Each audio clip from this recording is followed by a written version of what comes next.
this is Paul here doing a report on the full moon in Libra on Tuesday 11th of April. This new full moon consists of the Sun in Aries opposite the Moon in Libra. We also have aspects from Uranus in Aries, which is very close to the Sun, Jupiter in Libra, which is very close to the Moon, and we have squares from Pluto and Juno up in Capricorn, with weak squares from Vesta down in Cancer. Now, Sun in Aries, this is a time of year where it's all about the new beginnings, it's taking action, it's having the courage to pursue our dreams by initiating the new beginnings necessary to get things started. And it's also about almost reaffirming our self-identity, reasserting who we are as individuals and being our authentic selves. But if we're not careful, we can overdo this and we can allow the ego and then takes over and we start becoming impulsive and try to assert our sense of identity through our actions rather than simply being who we are. So the moon in Libra helps to bring balance to this. So since the new moon in Aries, we've been taking various actions to manifest the new beginnings we want to set for the whole year. With the moon now opposite in Libra, it's a time of reflection, so it's remembering that people around us reflect back to ourselves who we are.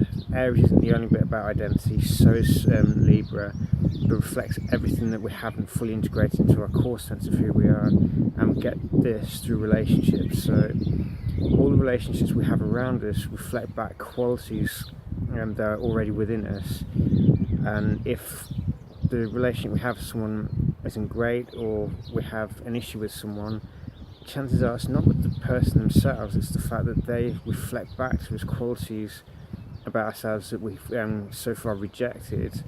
But only by accepting those qualities within ourselves and reintegrating them can we actually end some of the conflict that we feel with others. Because ultimately, Libra, yeah, it's about harmony, balance, etc. The most important place for this harmony to take place is not the relationship between two individuals, but it's the relationship we have within ourselves, within the different parts of our minds, our hearts, and our souls. If we bring balance there, then that naturally spills over it and makes it a lot easier to achieve balance with other people, because we're not living parts of ourselves through the other person. We are complete within ourselves, so we can enjoy a relationship with another person without there being any kind of power plays or rejecting the other person because they're showing us a part of ourselves that we don't like. It's only by learning to love these shadow aspects that Libra brings up that we can achieve a greater wholeness, a greater peace and a greater balance within ourselves. And that then has a spillover effect of the harmony, balance and justice the Libra is more traditionally known for. It's only by doing the inner work first that this sort of balance can be achieved. Now, as I said at the start, we have Uranus in Aries to accompany this, with the Sun almost exactly conjunct. Now, this brings us greater revelations about who we are. So it's really been challenging us since 2011 to reevaluate our sense of who we are and accept that there is far more to who we are than we may currently know. And if we don't accept those parts of ourselves, then we may well experience chaos as a result, because Uranus usually has to use shock and chaos in order to help us to break free of the old limiting ego structures that we've based our personality on, in order to appreciate the greater depths of who we are that come from our souls. And Uranus also brings about revelations through the higher mind. So there may be revelations about who we are, a situation, but either way, he heralds necessary changes that we have to embrace. And with the Sun being loosely conjunct Uranus, the changes that Uranus is asking is at the level of our own personal identity, as opposed to things going on external to us, asking us to reflect on who we really are, what we do, and how we approach things. So if we change the manner that we carry out our actions, if we're prepared to change our sense of who we are based on revelations from our higher mind, then we become more empowered and we can be more self-motivated to get things done. and to have the attitude that empowerment is an inside job. It's something that we do for personally. It's not something we can rely on everyone else to do the work for us. It's not the way it is. We have to develop our own autonomy, our own sovereignty, in order for us to be truly empowered. Because relying on other people to do the work for us, it won't work. We just remain as disempowered as we are at the relevant level as we are at the moment. Now, opposite this is Jupiter in Libra. Jupiter's been there since around about September last year, and he's really amping up the influence of the other and help us to realise that at this point, if we want to tap into grace, or if we want to achieve greater abundance, we really do have to start putting aside our issues with other people and start working together in cooperation and harmony. This doesn't mean go for some bland cooperation. No, if we're just trying to maintain the peace without dealing with the issues, then ultimately whatever discord or issues are just going to fester under the surface. We have to bring greater internal balance first, but once we do that, Jupiter's expansive energy will help us to tap into more grace through working in genuine harmony with other people, not just some bland and questioning acceptance, or just some facade of peace whilst underneath the surface there are power plays going on. So we have to face up to our own personal shadow that's been reflected by society around us. And we have to reintegrate those parts of our shadow that are being shown to us in stark contrast by Jupiter, so that we can achieve internal harmony, and then use that to work together in harmonious groups and in a state of cooperation to achieve greater goals than are possible by one person alone. And as also mentioned, we have Pluto and Vesta up in Capricorn, squaring both Sun, Uranus in Aries, and Moon and Jupiter in Libra.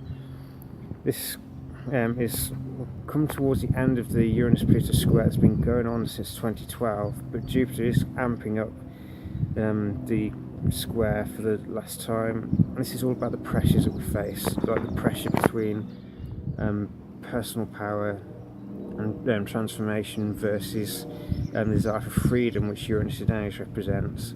There's been a lot of, if we look around at what's been happening since 2011, there have been a lot of movements geared towards trying to achieve freedom, and some people have been lashing out as well. So Pluto in Capricorn is being showing us where the old structures of society, the old bastions like the institutions, such as banks, government, anything like that, that were traditionally seen as the bastions of society, are being gradually collapsing as the old system is dying, because it's been based on untruths for a long time now.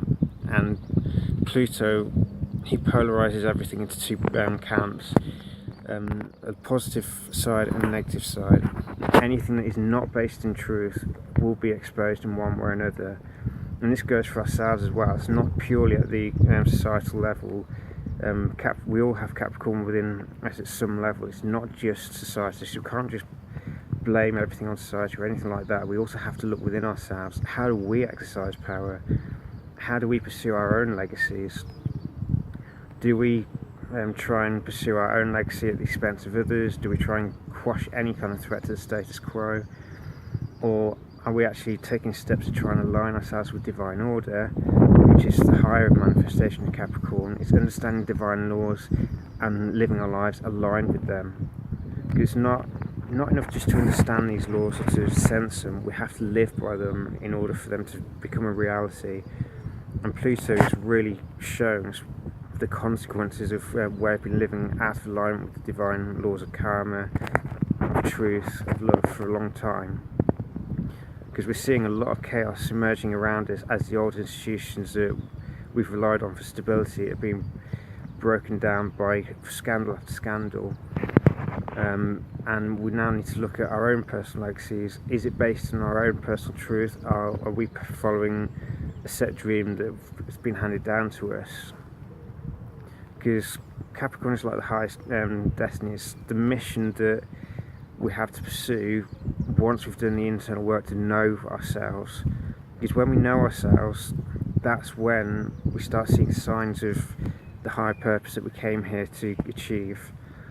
Now, knowing ourselves is part of that purpose regardless, but we all have something to do, some gifts that we can share, and Capricorn shows how to become our highest potential if we're prepared to do the hard work of aligning with divine laws and taking honest, truthful actions that are going to bring out the highest potential within ourselves and face all the limiting beliefs and attitudes that we've been handed down to.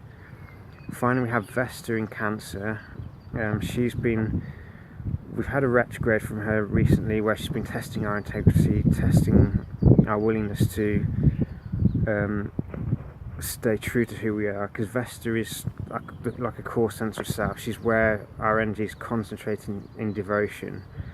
Now, Cancer, this is about nurturing, primarily with family, but it's also, at a deeper level, we need to make sure that we nurture our own roots, so tap into the waters that run at the deepest currents of ourselves, and make sure that we stay true to our emotional nature and we don't just block it.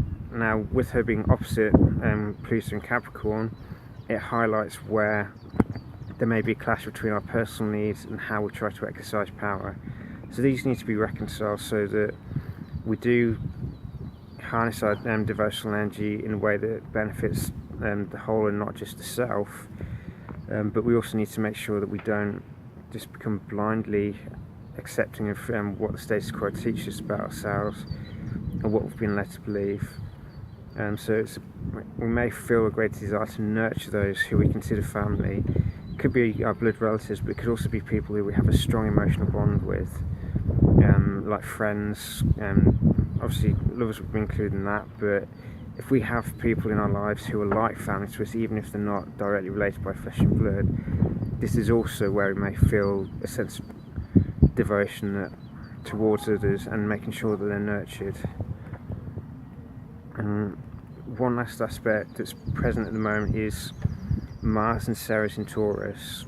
Now, Mars is obviously about action, taking in Taurus this is steady actions on a consistent basis to manifest our goals, and with Ceres also present, we may decide that or our actions may be more nurturing towards other people because we take into consideration what their physical needs are and make sure that they're feeling sustained. This is in a trine to Pluto and Juno up in Capricorn, so our soulmate relationships represented by Juno may well be nurtured by our actions right now, as well as through our desire to nurture one another, but our relationships may also be transformed significantly. Juno in Capricorn is about developing the really deep, stable levels of relationships needed for longevity, and not just a flash in the pan relationship. And with Pluto there, it's also transforming the relationships we have with others through being honest, truthful, exercising power in a way that helps both people in a relationship. And also, soulmate isn't just about romance, it's about all the people who we're close to, who are really important in our lives and not just a casual acquaintance. So it's about making sure that the way we interact with one another is honest. We're prepared to do the transformative work within ourselves to enhance our relationships. And the nurturing from Ceres and the actions from Mars will both benefit us in this process of easing everything up. They're also semi-sextile to the Sun, so these aspects will help us to take the next step in consciousness from just pure action and searching our self-identity to actually stabilising everything. Because one thing to be prepared to assert our self-identities, and quite another to completely stabilise our identity through developing greater self-worth and self-esteem through consistent action and through nurturing ourselves and others, so that the physical needs of our lives, which Taurus represents, are all fulfilled in a way that's beneficial and does not lead to insecurity issues or anything like that. There's a lot of information for this full moon, but this one is particularly active. But the main takeaway is that yeah, this is a time that we may be asserting our self-identity, but we also need to make sure that we honour the people around us as well. We don't just become impulsive and selfish, and we also make sure that we integrate our shadow aspects as well, so we can develop a more holistic sense of self and a greater willingness to work in cooperation with others. So I hope that's a useful gauge of the upcoming full moon. Take care, and may bring many blessings and revelations for you.